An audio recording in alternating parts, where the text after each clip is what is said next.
Winter days call for hot, stuffed parathas, crispy outside, soft inside, pure comfort on a plate.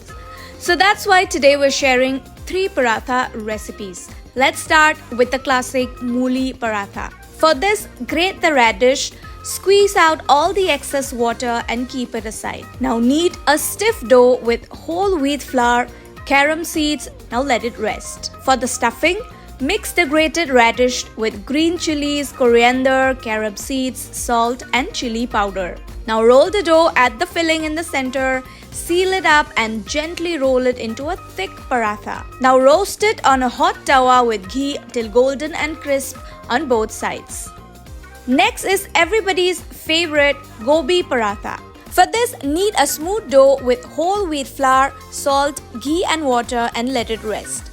Now finally grate the cauliflower and mix it with green chilies. Roll out 2 small discs, spread ghee on one, add the gobi filling, season it with salt and chili powder and sprinkle a little flour. Now cook on a hot tawa with ghee, pressing the edges till evenly browned and perfectly roasted. And finally, a healthy, vibrant Palak Paratha.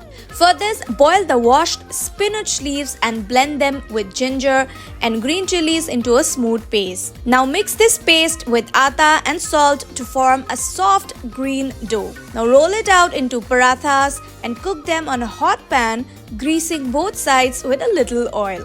Now serve it hot with dahi or achar. 3 winter favorites, 1 comforting spread, Mooli, Gobi and Palak Paratha. So tell us, which one are you trying first? Let us know in the comments, and for more such easy recipes, don't forget to subscribe to Times Foodie.